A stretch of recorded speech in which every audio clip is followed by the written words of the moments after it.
4장 1절부터 6절까지 교독하시겠습니다. 그리스도께서 이미 육체의 고난을 받으셨으니 너희도 같은 마음으로 갑옷을 삼으라. 이는 육체의 고난을 받은 자는 죄를 그쳤음이니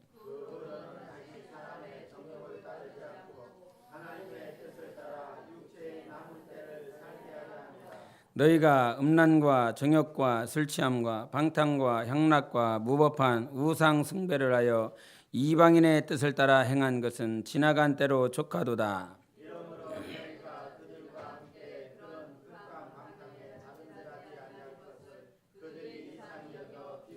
그들이 산자와 죽은 자를 심판하기로 예비하신 이에게 사실대로 고하리라. 이를 위하여 죽은 자들에게도 복음이 전파되었으니 이는 육체로는 사람으로 심판을 받으나 영으로는 하나님을 따라 살게 하려 함이라. 아멘. 할렐루야. 우리 옆 사람에게 예수 안에서 사랑합니다 인사하시죠.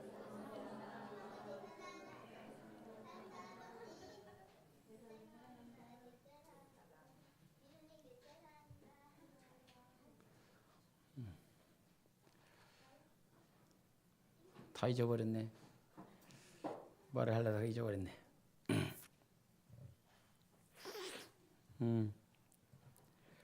예수 믿는 것이 막 지치고 힘들 때가 막 있습니다. 그런데 영혼을 살리시는 분은 우리 주님 한 분밖에 없고요. 오직 주 예수 때문에 이 길을 걸어갈 수 있습니다. 오늘도 세상에서 힘들고 어렵게 살다 또 이렇게 오셨지만 주님께서 오늘도 우리 영혼에 새 생명으로 영광으로 광채로 비추셔서 오직 예수로 승리하는 영혼의 삶이 되기를 바랍니다. 하나님은요 우리의 영혼을 진심으로 사랑하시고 우리 영혼을 생명으로 인도하시는 참 하나님이십니다. 이게 믿어지면 복입니다. 이게 안 믿어지면 아무리 막 야 믿어 자식아 이게 좋아 이게 믿어 이게 복이야 이렇게 해도 하품만 한다니까. 안 믿어지면 하품만 한다고. 믿어지면 이게 진짜인데 이게 믿어지면 진짜인데 안 믿어지면 하품만 나와요. 우리가 신앙생활 잘하십시다. 성령으로 잘해야 되는 것입니다. 그런데 우리가 신앙생활 막 잘하고 싶어요. 진짜 잘하고 싶어요. 찬양도요 막 성령이 충만해서 하고 싶고요. 기도도 막 주님의 감동감으로 막 하고 싶어요. 그냥 우리 성경에 나와 있잖아요. 사거리길에서 막 중언부언하는 것처럼 했던 말 또 하고 했던 말 또 하고 했던 말 계속 반복만 하는 그런 기도 하고 싶지 않고 정말 우리 안에서 주님 만나는 기도를 하고 싶을 때 얼마나 많이 했습니까? 날마다 그렇죠. 그렇게 되어지기를. 그런데 우리는 참 육체라고 하는 거 여러분 사랑으로 순종하고 있습니까? 하나님께 사랑으로 순종하고 있습니까? 안 하고 있습니까? 사랑으로 순종합니까? 안 합니까? 사랑이 뭔지도 몰라? 사랑으로 순종하기를 우리가 간절히 사모하고 있습니다. 그런데 사랑으로 순종한다는 거 정말 어렵습니다. 어렵습니다. 우리에게 인간에게는 사랑이 없습니다. 너무 어두운 말을 합니까? 인간에게는 사랑이 없습니다. 왜? 인간이라고 하는 그 자체가 육신의 정욕대로. 우리 한번 3절 보겠습니다. 3절 시작. 너희가 음란과 정욕과 술취함과 방탕과 향락과 무법한 우상 숭배를 하여 이방인의 뜻을 따라 행한 것은 지나간 때로 족하도다. 아멘. 우리의 모습이 옛날 모습이 얼마나 음란했습니까? 예수 안에 들어와서 음란하십니까? 안 하십니까? 까놓고 말해보자고요. 까내놓으면 너무 밝히 드러나고 창피합니다. 너무 부끄럽습니다. 그런데 예수 안에 있어도 음란하다 이 말이죠. 자기 원하는 대로 막 살 것 같아요. 에베소 2장 1절과 2절에 뭐라고 말합니까? 자기 마음 하는 대로 육신의 정욕대로 사는 것이 바로 내가 옛 과거에 살았었던 내 모습이라 이 말이요. 예배드리고 있지만 예배드리고 있는 모습이 거룩 이게 아니라고요. 이게 예배를 드려서 우리가 거룩한 존재가 아니에요. 성경을 읽었기 때문에 거룩한 존재가 아니라 내 안에 거룩하신 분이 있기 때문에 거룩한 존재가 되어져라 이렇게 말씀하시는 거죠. 그래서 내가 거룩하니 너희도 거룩하라 이렇게 거룩해지라는 거예요. 뭐 지금 예배드리고 있지만 얼마나 음란투성인지 몰라요. 저도 그렇고 여러분도 그렇고 모든 인간이 다 그렇다 이 말이에요. 자기의 마음대로 육신의 정욕대로 살려고 하는 그 모습들이 이 마음구석에 다 박혀 있어요. 주님이 빼내시지 않으면 내가 그거 싫다, 그거 안 좋은 거야, 그거 진짜 안 좋으니까 버려라 이렇게 해도 안 버려져요.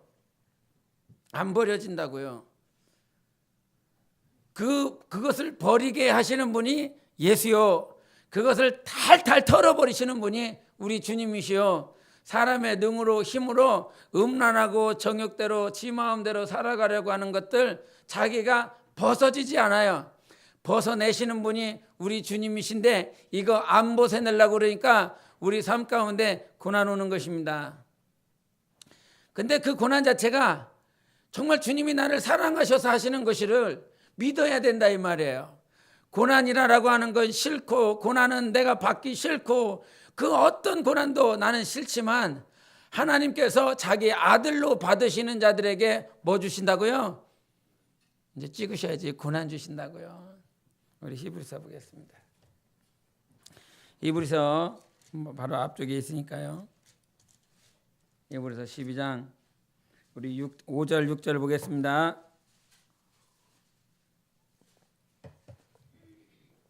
히브리서 12장 5절 6절 시작.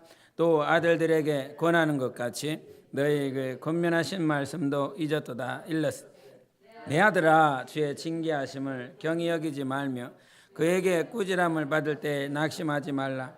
주께서 그 사랑하시는 자를 징계하시고 그가 받아들이시는 아들마다 채찍질하심이라 하였으니 아멘.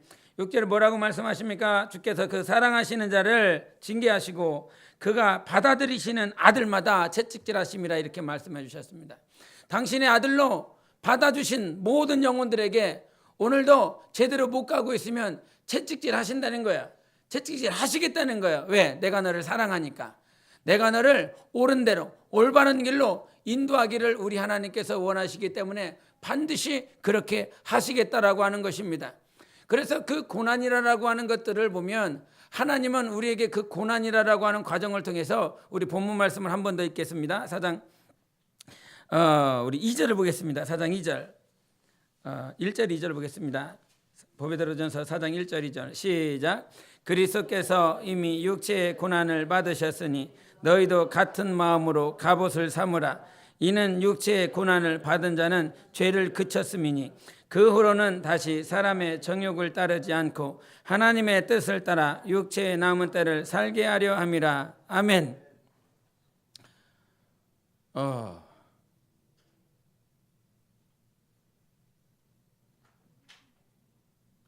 노인분들에게는 성욕이 있을 것 같습니까? 없을 것 같습니까? 노인분들이 말씀해 보세요. 있으십니까? 없으십니까? 많다고 합니다. 성욕이 있다고 그럽니다. 성욕이 있다고. 70대, 80대가 됐는데도 성욕은 있다고 그럽니다. 그 성욕이 나쁜 겁니까? 좋은 겁니까?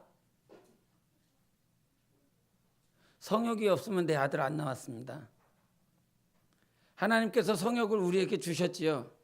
근데 그 성욕을 쫓아서 육체의 탐심과 정욕으로 쫓아가는 건 하나님께서 그릇되는 것이라 말을 말씀해 주셨습니다. 우리 삶에 중요한 건 하나님께서 왜 고난 주실까? 그 정욕대로 살려고 하는 것들을 다 끊어내시고자 하는 거예요. 정욕대로, 지 멋대로, 지 마음대로 살아가려고 하는 것을 다 끊어내시고자 하는 것이고, 그런데 우리 삶의 그와 같은 정욕들을 다 끊어내시고 우리 안에 정말 원하시는 건 네가 과거에 네 마음대로 살았잖아. 네 정욕대로 살았잖아. 네가 하고 싶은 대로 살았잖아. 그런데 이제 네가 남은 때가 있어. 너에게 이 남은 때가 있으니 이 남은 때를 이제는 하나님의 뜻을 따라 육체의 남은 때를 살라 하는 것입니다. 그래서 우리에게 고난이 있는 자들은 죄가 없다, 죄를 범하지 않는다, 이런 말씀을 해주셨어요. 1절 후반부에 그런 말씀을 해주셨잖아요. 주 예수께서 고난을 받으신 것처럼 고난을 오늘도 받는 우리 모두에게는 절대로 죄를 범하는 삶을 살아가지 않는다. 고난이 너무 힘들고 어렵지만 그 고난을 통해서 우리는 육신에 범죄하는 삶을 살아가지 않는 것입니다. 그것이 얼마나 감사한지, 그것이 얼마나 복된 삶인 것인지 우리가 깨달아야 되는 거예요. 날마다 예수 믿고 있지만 자기의 어떤 삶 가운데, 생활 가운데 정말 지 멋대로 살아가고 있는 그것들. 그런데 우리 하나님은 우리 모두를 하나님의 아들로 받아주셨습니다. 아들로 불러주셨기 때문에 내가 잘못하고 있으면 그냥 그것을 네가 잘못한 대로 내버려 두지 않고 훈계해 주세요. 징계해 주세요. 채찍질해 주세요. 그 채찍질하시고 훈계하심을 통해서 옳은 길로 나아가게 해주시는 하나님이십니다. 우리가 훈계가 있을 때 하나님께서 내가 갑자기 꼴보기 싫어서 그게 아니라 하나님께서는 우리를 보고 계시고 듣고 계십니다.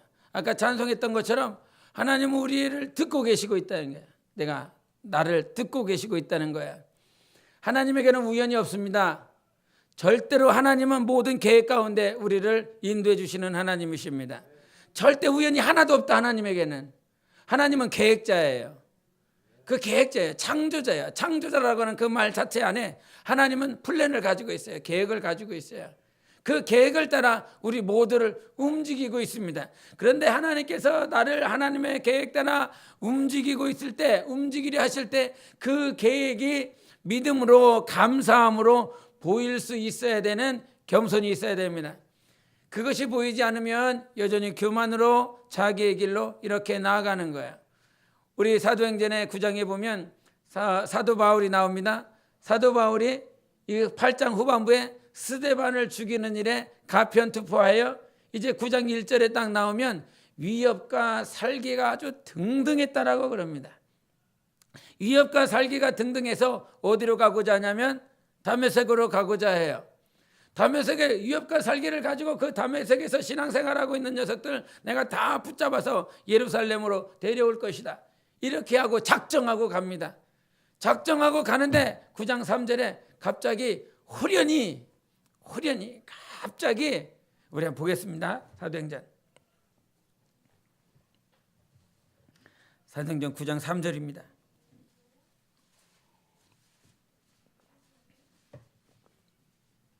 9장 3절 시작. 사울이 길을 가다가 다메섹에 가까이 이르더니 후련히 하늘로부터 빛이 그를 둘러 비추는지라. 아멘. 이 호련이라고 하는 말은 갑자기인 거예요. 갑자기 그 빛이 비친 것입니다. 그런데 하나님에게는, 사도 바울에게는 그것이 갑자기일 수도 있겠지만 하나님께서는 갑자기가 아니에요. 갑자기 빛을 비친 게 아니라 이 말이에요. 위협과 살기로 자기 뜻, 자기 의를 행해서 자기 마음대로, 자기 멋대로 세상 가운데서 살려고 했었던 그 사도 바울을, 그 사울을 변화시키기 위해서 하나님께서는 그에게 빛을 비추셨는데 갑자기 비춘 건 아닙니다. 뒤 후반부에 뭐가 나오냐면 하나님께서 내가 얘를 불렀다 이렇게 말씀해 주세요. 아나니아라고 그 다메섹에 이제 들어갔습니다. 사울이 들어갔더니 하나님께서 이 사울을 만날 자를 이미 예비해 놓고 계셨어요.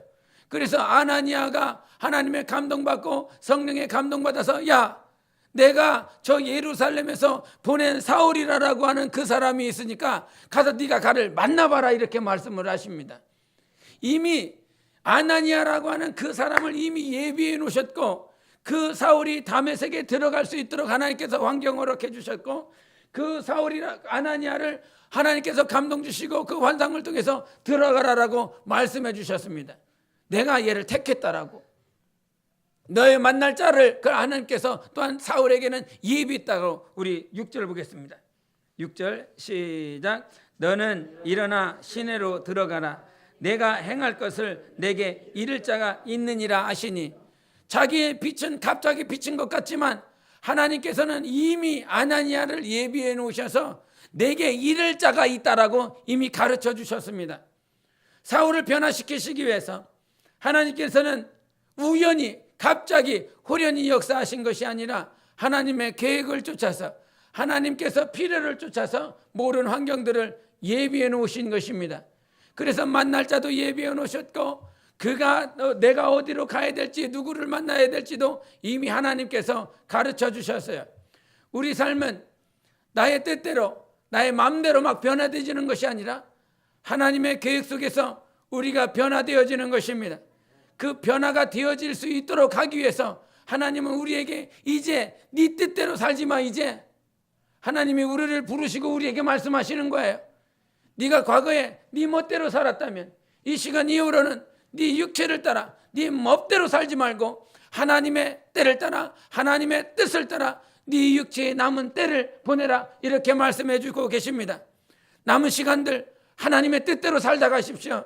하나님께서 우리에게 원하시는 그 뜻대로 살아가야 우리 하나님께서 우리를 변화시키시고 우리를 영생으로 인도하시는 하나님의 참뜻이 우리 영혼에 이루어지는 것입니다. 얼마 남지 않았다고요? 진짜 얼마 남지 않았다고요? 우리에게 주어진 시간들 막 육체가 막 피곤하잖아요. 힘들고 어려울 때도 있잖아요. 그러나 그 모든 시간들 다 이기고 주님께서 네 육체로 살지 마. 이제 네 마음대로 살지 마. 네 정욕대로 네가 원하는 대로 살지 말고 하나님의 뜻대로 살다가, 이렇게 주님께서 말씀해 주시는 거예요. 그런데 그렇게 안 살거든. 자기 마음대로 살려고 하거든. 계속 자기 마음대로 막 멋대로 살려고 하거든. 그래서 하나님께서 우리에게 고난이라고 하는 복을 더하시는 것입니다. 나를 변화시키고 나를 하나님의 뜻대로 부르신 그 과정 가운데 내 영혼이 아름답게 단장될 수 있도록 하기 위해서 고난을 반드시 허락해 주시는 거예요. 그 질병을 사울이 그 질병이 있었지 않습니까? 다메섹에서 그 빛으로 말미암아 앞을 못하는 고통이 있었습니다. 아무것도 할 수 없는 위협과 살기를 가지고 지가 뭔가를 해보려고 막 갔어요. 그러나 하나님께서 빛을 비추시니까 그는 눈은 떠 있는데 아무것도 안 보이는 거예요. 뭔가 해보겠다고, 뭔가 자기 힘으로 그렇게 해보겠다라고 다짐하고 결단하고 그렇게 나아갔지만 그는 아무것도 할 수가 없었습니다. 사업을 잘해보려고, 사업을 정말 있는 힘을 다 투자해서 계획하고 물질을 투자하고 사람을 만나고, 중국 사람들은, 사업하는 사람들은 새벽 한 2시, 3시까지 찻집에 가서 얘기하고 술 마시고 계속 그러한 삶을 살다 보니까 그런 사람들은, 그들은, 사업하는 사람들은 특별히 예수 믿기가 너무너무 힘들더라고요. 그렇게 2시, 3시까지 사업하는 사람들과 관계자들과 만나고 술 마시고 예배하고 담배 피고 그렇게 하다가 주일날 어떻게 나오겠습니까? 나올 수가 없죠. 너무나 힘들고 어렵더라 이 말이죠. 그렇게 자기가 사업하는 사람들이든 아니면 공부하는 사람이든 뭐 어떤 일을 하는 사람이든 자기의 뜻과 자기의 계획대로 살려 하는 사람들, 그들을 하나님께서 반드시 하나님의 뜻대로 돌이켜내시는 분 하나님 한 분밖에 없어요.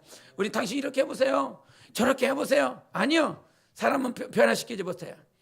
사람은 계획을 세우지만 그 계획을 이루지 못하기 때문인 것입니다. 자기가 아무리 계획을 세워도 그 계획을 이루시는 분은 우리 하나님 한 분밖에 없어요. 하나님께서 그 계획을 이루실 수 있도록 정말 네가 위협과 살기가 아무리 등등해도 네가 계획을 세우고 이렇게 달려가서 다메섹에 있는 모든 사람들을 다 끌어오겠다, 이렇게 계획 세워서도 네가 하나님의 그 뜻 안에서 빛을 비추면 아무것도 할 수 없는 존재야. 빨리 시인하고 아무것도 할 수 없는 존재라고 하는 것을 시인하고 오늘도 하나님의 인도를 받아 내 육체의 남은 때를 하나님의 뜻대로 살 수 있도록 여러분 결단해야 되는 것입니다. 이렇게 해도, 이렇게 하나님께서 우리에게 말씀을 해주셔도 결단할 사람은 결단하고 결단 안 할 사람은 절대 안 합니다. 1년 동안 수천 번은 아니어도 수백 번 하나님의 말씀을 들어도 그 하나님의 말씀으로 아무리 들었어도 변화되지 않는 사람은 변화 안 돼. 변화될 사람, 복된 심령은 변화되거든요. 복된 심령은 변화돼도 복되지 않은 사람은 절대 변하지 않아. 아주 그게 있더라고요. 말씀을 가끔 제가 말씀을 전하면서 이렇게 이게 집으로 돌아가면 나는 오늘 말씀을 왜 전했을까? 그런 생각을 가끔씩 해볼 때가 있습니다. 나는 왜 전했지?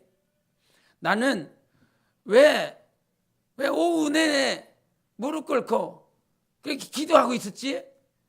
설교를 위해서 기도하고 무릎 꿇고 나 왜 준비했을까? 그럴 때가 가끔 있습니다. 나 왜 전했을까? 나 왜 하나님께서 이 단에 세우셔서 왜 말씀 전하게 하셨을까? 가끔 그런 고민을 할 때가 있습니다. 변하지 않을 것 뻔한 것 같은데, 안 변할 것 같은데, 아무리 막 쥐어짜고 목소리로 힘을 다하여 말씀을 전해도 안 변할 것 뻔한데, 그런 생각이 들 때가 있습니다. 안 변할 것 뻔해. 1년 계속 들었지만, 1년 말씀 전했지만, 그렇게 새벽으로 또 수요일로 금요일 주일로 계속 말씀을 듣지만 이 사람들은 안 변할 것 뻔한데 내가 왜 그때 막 이렇게 설교에 막 몸부림치면서 내가 성경을 읽어가며 기도하며 왜 그럴까? 안 변할 것 뻔한데, 안 들을 것 뻔한데 그냥 한쪽 귀로 듣고 한쪽 귀로 흘려서 삶 가운데 적용하며 살아가라 라고 말을 하고 있지만 그 삶 가운데 안 적용할 것 뻔한데, 그냥 오늘 교회 문을 나서면 잊어버릴 것 뻔한데 나는 왜 이렇게 하고 있을까라고 하는 고민을 하며 이렇게 돌아갈 때가 있습니다. 그런데 목사가 설교하며 준비하며 뭐 기도하며 막 이렇게 했어도 목사의 설교로는 안 변해도 변화시키시는 하나님이 계시더라 말이에요. 아멘이라고 해야 될까 말해야 될까 나는 고민됩니다. 아멘이라고 해야 되나? 목사의 설교로도 변화되십시오. 그런데 제 바람일 수도 있겠지만, 근데 감사한 건요, 정말 감사한 건 오늘도 변화시키시는 하나님이 있다라고 하는 것 때문에 감사합니다. 비록 목사가 설교를 잘하든 못하든 변화되든 안 변화되든 그 결과는 다 하나님께 맡기고 내 열심으로 내가 잘 가르쳐서 변하면 감사하고 기뻐할 수도 있겠지만, 그런데 그 시간이 지나면 지날수록 내가 뭐 설교를 잘해서 변하고 설교를 잘못해서 안 변하고 그것이 아니라 오직 변화시키실 하나님이 우리와 함께 계십니다. 나는 그것 때문에 감사하기로 결정했고, 우리 몸된 모든 영혼도 그것 때문에, 직분자들도 그것 때문에 그거 하나만 갖고 가십시오. 목사가, 그러니까 그러면 다른 말로 보라면 목사가 설교를 죽서도 하나님께 은혜 받으시기 바랍니다. 아멘 해보세요. 나 이제 죽쓰겠습니다. 아무리 설교를 죽서도 오늘도 변화시키시는 우리 하나님이 계셨어요. 가말리엘에게 그와 같이 아무리 좋은 스승을 뒀어도 그는 예수 그리스도 앞에 나가지 못했습니다. 정말 전 세계 전국에 있는 그 유대인들, 흩어진 디아스포라, 정말 그 소아시아에서 유럽에서 정말 그 유럽에 있는 모든 지역에 있는 디아스포라 유대인들이 다 예루살렘에 와서 그 예루살렘에서 가장 유명한 가말리엘에게 그 율법을 배웠습니다. 유대교에 가입했습니다. 그런데 아무리 좋은 스승, 유명한 스승, 그 좋은 스승을 그가 가지고 있었다라고 할지라도 그는 변화되지 않았어요. 그는 예수께 가지 않았습니다. 스승이 아무리 좋아도, 설교를 아무리 잘해도, 내 위측분자가 아무리 신앙생활을 잘해도 정말 변화되게 하시는 분은 오직 우리 주 예수 그리스도밖에 없습니다. 예? 우리 삶에 변화시키시는 주 예수 그리스도에게 감사하자 이 말이죠. 우리 주님께 영광 돌리자 이 말이죠. 나를 변화시키시는 분은 때론 그 설교하시는 분의 음성을 듣고 내가 잠깐 은혜를 받을 수도 있을 겁니다. 나를 가르치는 이 때문에 내가 새로운 지식을 알 수도 있었을 것입니다. 그러나 나의 주인 예수, 나의 생명의 주 예수, 나의 선한 목자 되신 예수, 그 하나님께서 내 영혼에 빛을 비춰주셔서 내 영혼이 변화되었습니다. 하나님은 오늘도 우리가 찬송하는 그 찬송시로 넉넉히 영광 받으실 수 있는 충분하신 하나님이십니다. 나를 지금까지 변해 주셨으니까 이 시간 이후로도 나를 변화시키실 것입니다. 때로는 기도 응답으로 나를 즐겁게 하며 나를 내 선한 일로, 내가 기뻐하는 일로, 내가 육신의 모양으로도 기뻐하는 일로도 우리 하나님은 나를 변화시켜 주셨지만, 우리의 영혼을 단장하시는 일에 가장 중요한 건 예수 그리스도께서 고난을 받으신 것처럼 우리에게도 고난을 허락해 주셔서 예수 그리스도의 마음을 닮은 자로 변화시켜 주시는 그 하나님이신 것입니다. 하나님께서 그래서 오늘도 고백하는 거예요. 오늘도 그렇게 되어지기를 원하는 거예요. 주님, 나를 변화시킬 사람은요 아무도 없어요. 예? 아무리 좋은 것들을 갖다 줘도요 그것을 받지 않으면 먹지 못합니다. 아무리 좋은 옷을 갖다 줘도 내가 그것을 입어보려고 하지 않으면 아무리 이쁜 옷도 입을 수가 없습니다. 몸매를 자랑할 수 없습니다. 그런데 하나님께서 입어보겠느냐? 그러면 입어보는 거야. 먹어보겠느냐? 그럼 먹는 거야. 네가 한번 달려보겠느냐? 그러면 달려보게 되는 거야. 기도해보겠느냐? 그러면 기도하게 되는 거고, 성경을 보겠느냐 하면 성경을 보게 되는 거야. 그래서 우리 삶에 정말 주님의 뜻대로 과거의 모든 것도 다 청산하고 육체의 정욕적인 거, 죄 범했었던 거 모든 거 다 떨쳐버릴 수 있고 하나님의 뜻대로 살아갈 수 있는 길을 예비해 주신 건 오늘도 우리 삶의 주님이 여러분에게 이렇게 고난을 주실 때 감사하세요. 여러분 삶에 내가 정말 감당할 수 없는 문제가 닥쳤을 때 그것 때문에 감사하세요. 그 문제로 인하여 오늘도 하나님 앞에 무릎 꿇고 내 마음대로 살아가려고 했었던 모든 것들을 다 청산할 수 있는 것입니다. 둘째 아들이 돌아올 수 있었던 건 그 가뭄을 통하여 하나님 앞에, 아버지 앞에 돌아올 수 있었던 고난의 여정들이 있었습니다. 정말 어제도 기도하며 하나님 앞에 감동받은 것이 무엇이냐면, 하나님은 오늘 우리 몸된 교회에 우리 영혼들을 변화시키시는 주체가 되십니다. 주님께서 뭐라고 말씀하시냐면 내가 변화시키고 있다라고 말씀하시더라고요. 내가 지금 네 눈에는 지금 육신의 눈으로는 안 보이지만 내가 모든 심령들 다 만지고 있다. 내가 그들의 환경 가운데 내가 주인이 돼서 그들을 변화시키고 있다. 그 말씀을 해주시더라고요. 그 음성을 들으며 주님께 얼마나 감사했는지 모릅니다. 맞아요, 주님. 오늘도 주님께서 변화시켜 주세요. 특별히 이제 어제 기도하면서 이제 이 목장이 야유회 준비하잖아요. 그래서 어제도 이제 야유회 준비하는 과정 가운데 그 야유회 이렇게 이제 설명을 하시면서 야유회를 이렇게 가자 이런 얘기를 했어요. 그런데 이제 그 목장 모임 끝나고 나서 우리 집사님이 이렇게 전화가 오신 모양이에요. 집사님이 전화가 오셨는데 뭐라고 이렇게 대화를 우리 권사님이랑 얘기를 하셨는데 대화 끝나고 나서 이제 제가 이제 듣게 된 거는 이제 우리 집사님이 그 대형 버스로 이렇게 당신이 헌신하시면서 이렇게 운행을 해주시겠다라고 그 말씀을 하셨다고 하더라고요. 근데 그 말을 듣는데 그리고 이제 주일날에는 원래 일이 있으셨는데 그 일을 그만 이렇게 안 하시고 예배 때 이렇게 오셨다고 말씀을 또 하시더라고요. 그런데 그렇게 오셨던 그 과정 가운데 아마 당신이 이제 몸이 아프셔서 몸이 안 좋으셔서 그 몸이 안 좋으신 그것이 계기가 돼서 다시 한번 당신의 삶과 영혼의 삶을 되돌아보지 않았을까라고 하는 생각을 해보게 됩니다. 근데 기쁜 게 그냥 주일날 와서 예배를 드린 거 그것도 기쁘고 또 야후에 당신이 일하지 않고 버스를 운행을 하시면서 그렇게 헌신하게 하시겠다라고 하는 그것도 기쁘긴 한데 무엇이 더 기쁘냐면 그 마음을 그 생각을 누가 변화시켜 주셨을까라고 하는 거예요. 주일날 나가야 되겠다. 일 안 하고 나 주일날 예배 드려야 되겠다. 그리고 당신이 야훼 때 그와 같이 헌신해야 되겠다. 그 마음을 변화시키신 분이 누구일까라고 하는 것입니다. 그것이 확 이렇게 기도하면서 보여주시면서 우리 삶에 여러 모양으로 아픔도 있고 문제도 있고 염려도 있지만 그 모든 것들이 우리 하나님께서 나의 영혼을 우리 지체들의 영혼을 하나님께로 인도하고 있는 변화시키고 계시는 하나님이신 것을 보여주시고 말씀해 주시더라 이 말이에요.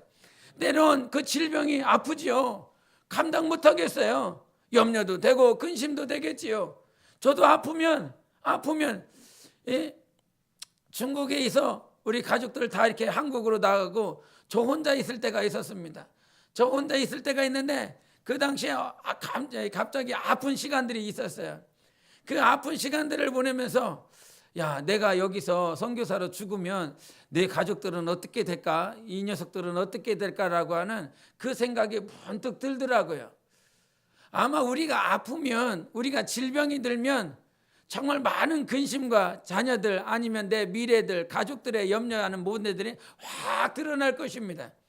그런데 그 시간들을 통해서 되돌아보게 되는 것이 있어요. 내 삶을 되돌아보게 돼요. 그리고 내 주어진 삶을 또한 보게 돼요. 그리고 하나님 앞에 설 날을 또한 바라보게 됩니다. 10년 뒤, 20년 뒤 언젠지 모르겠지만 내가 주님 앞에 설 날이 있을 것인데 그 설날을 바라보며 다시 한번 내 자리로, 주님 앞에 서야 될 자리로 돌아오게 됩니다. 그것을 누가 하게 하십니까? 우리 하나님이 하시게 하십니다. 우리 주님만 하게 하세요. 그래서 염려하지 마시고 모든 지체들, 내 가족들, 영혼들 염려하지 말고 그 염려를 다 주님 앞에 맡기고 빌립보서 보겠습니다. 빌립보서 4장 6절 7절.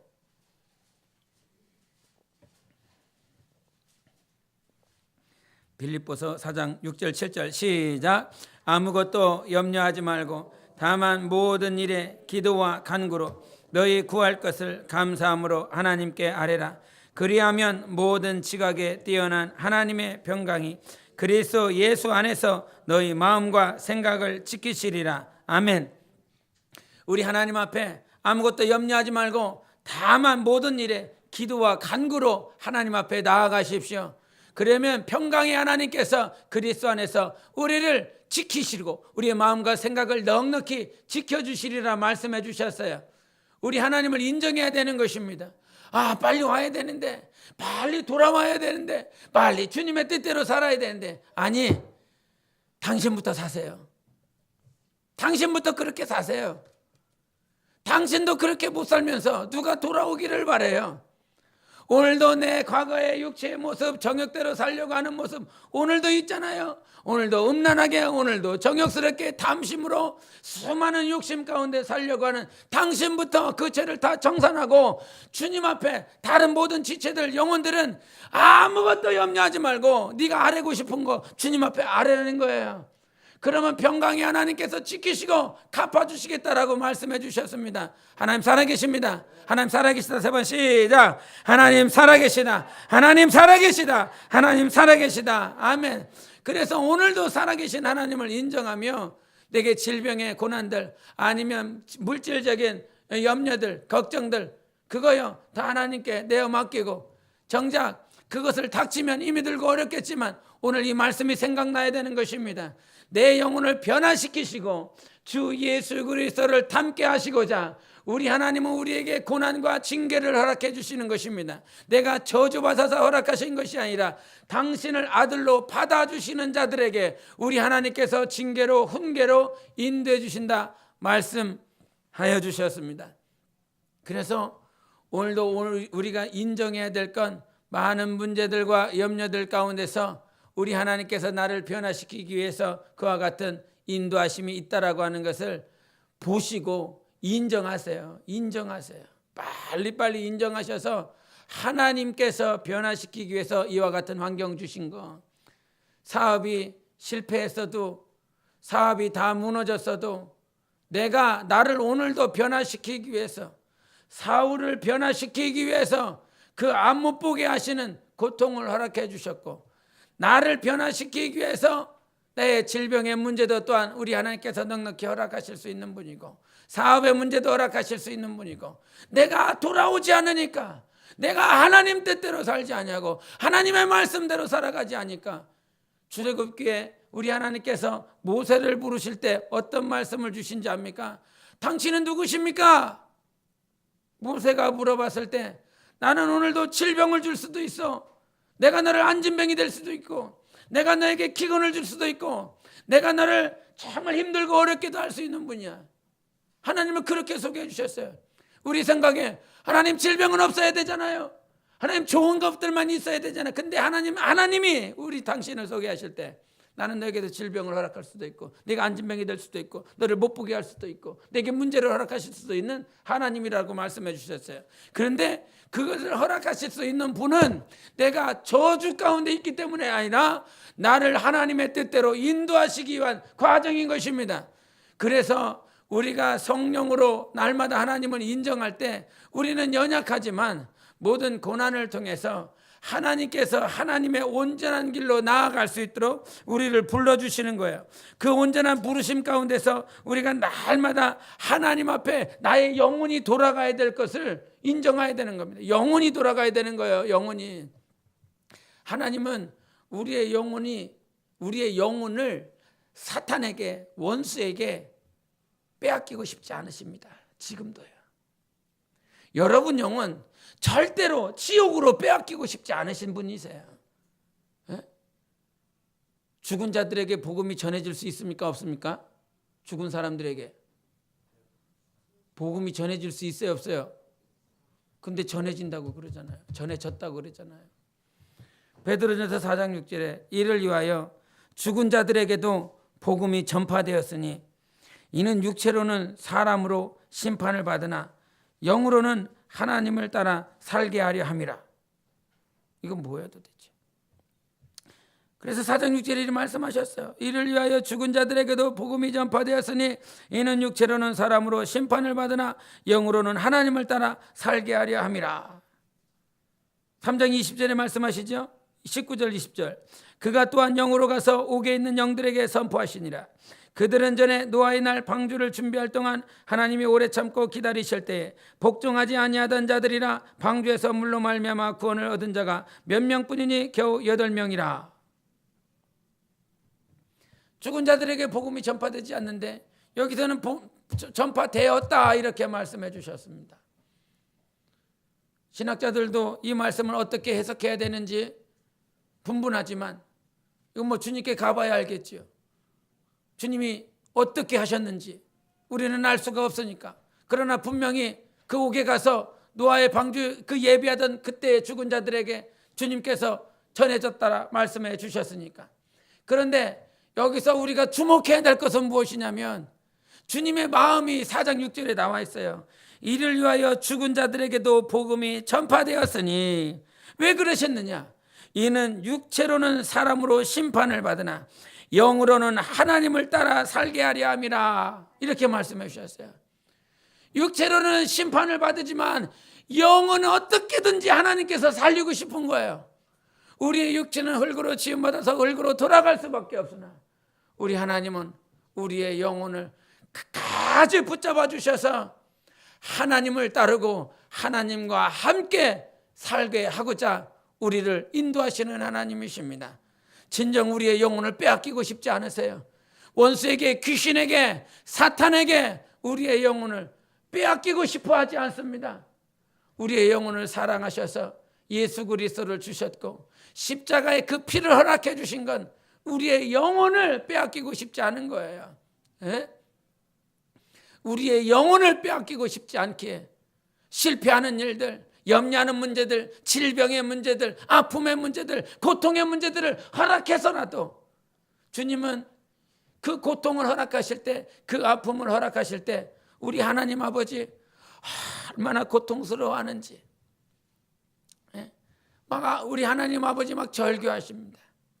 아버지가 정말 이 고통을 줘서라도, 이 고통을 허락해서라도 육체는 비록 심판을 받아 죽을 수밖에 없지만 영혼만큼은 반드시 되돌이키고자 하는 하나님의 뜻이 있기 때문에 하나님 아버지가 우리 삶 가운데 고통을 허락해 주시면서, 고통을 주시면서 당신이 야 고통 받아봐라, 이놈 내 말을 안 들었더니 고통 받아봐라 이렇게 하시잖아요. 고통을 주시면서 당신이 얼마나 고통스러워하는지, 십자가에서 예수 그리스도 아들 당신이 십자가에서 못 박아 죽으실 때 하나님 아버지가 얼마나 고통스러워하셨는지 그것을 참으신 거예요. 그것을 끝까지 참으신 거예요. 우리의 영혼을 살리시고자 아버지가 참으신 거예요. 우리의 고통을 허락하실 때, 아픔을 허락하실 때 우리 하나님 아버지, 내가 아파하는 그 고통 이상으로 하나님 아버지가 고통스러워 하십니다. 그럼에도 불구하고 그 고통을 참고 계시는 이유는 우리의 영혼을 영생으로, 우리의 영혼을 하나님 아버지께 인도하시고자 함이라 이 말이에요. 제발 아버지의 뜻을 알았다면, 아버지의 마음을 알았다면 육체의 정욕대로 살지 말고 정말 하나님 아버지의 뜻대로 살아가기를 결단하고 결심하고, 나는 할 수 없으니까 오늘도 주님 변화시켜 주세요. 하나님의 그 변화시키시는 그 안에 내가 거하길 원합니다. 날마다 기도하세요. 그 은혜와 진리교회라고 하는 그 김여진 성도가 간증이 올라왔는데, 그 간증에 이런 글이 있어서 한번 읽어보기 원합니다. 그가 이제 시집 가서 이제 시어머니와 이렇게 사는데, 시어머니가 예수를 믿는데요. 예수를 믿는데 그 며느리를 자기는 가기 싫은데 억지로 구역 예배 보내고 억지로 주일 예배 이렇게 보내는 그런 삶이었대요. 그렇게 1년여의 시간이 지나서 간절히 임신을 바라던 저에게 하나님께서 잉태의 복을 주셨습니다.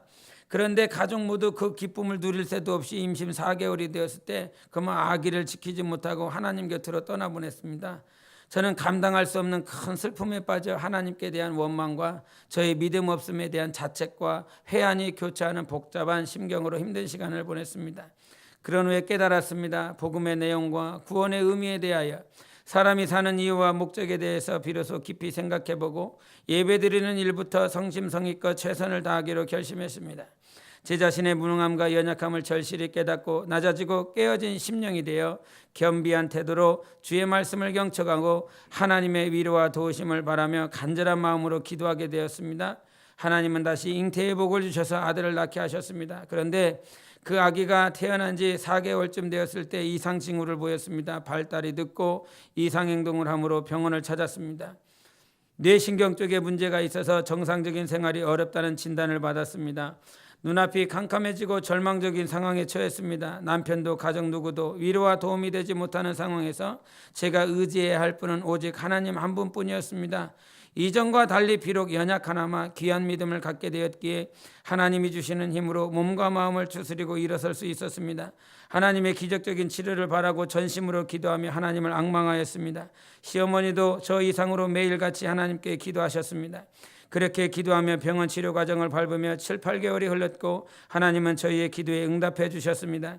주치의 교수님이 단기간에 이렇게 좋아지고 정상적으로 회복되어 가는 경우는 정말 보기 드문 케이스라고 말해 주었습니다.